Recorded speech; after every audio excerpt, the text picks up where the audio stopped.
রাসূলুল্লাহ সাল্লাল্লাহু আলাইহি ওয়াসাল্লাম বলেন, ইয়াকুম ওয়াজ-যন, তোমরা অনুমান করা থেকে বেঁচে থাকো। ফাইন্নাজ-যন্না আকযাবুল হাদিস, কারণ কেননা অধিক পরিমাণে অনুমান করা এটা হলো মিথ্যার শামিল। আল্লাহ সুবহানাহু ওয়া তাআলা কোরআনুল কারীমের মধ্যে বলেন, ইয়া আইয়ুহাল্লাযীনা আমানু ইজতানিবু কাসীরাম মিনাজ-যন ইন্না বা'দাজ-যন্নি ইসমুন ওয়া লা তাজাসসাসু, অর্থাৎ অধিক পরিমাণে অনুমান করা এটা হলো গুনাহের শামিল।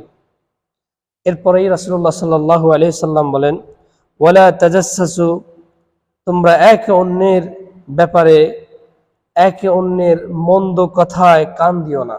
এটা একটি গুরুত্বপূর্ণ ব্যাধি, অসুস্থতা। ওয়ালা তাজাসসাসু, এবং অন্যের দোষ ত্রুটি তোমরা খুঁজো না। ওয়ালা তানাফাসু, এবং অসৎ কাজে গুনাহের কাজে তোমরা একে অপরের সাথে প্রতিযোগিতা করো না। ওয়ালা তাহাসাদু, এবং তোমরা বিদ্বেষ পোষণ করো না।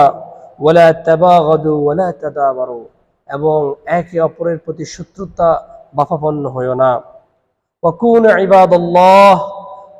ইবাদাল্লাহি ইখওয়ানান কামা আমারাকুম, যে তোমরা একে অপরের ভাই হয়ে যাও যেভাবে তোমাদেরকে আদেশ করা হয়েছে।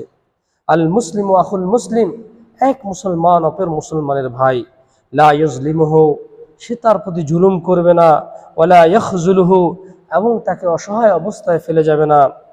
ওয়ালা ইয়াহকিরুহু, এবং এক মুসলমান তার অন্য মুসলমান ভাইকে তুচ্ছ করবে না।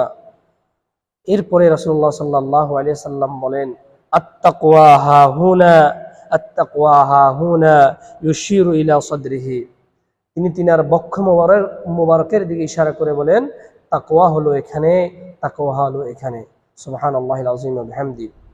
এই সংক্ষিপ্ত এই হাদিসের মধ্যে পুরো গোটা মুসলিম উম্মাহের যে অন্তরের যে রোগসমূহ, সেই রোগসমূহের ব্যাপারে রাসূলুল্লাহ সাল্লাল্লাহু আলাইহি সাল্লাম আমাদেরকে অবগত করে দিয়েছেন।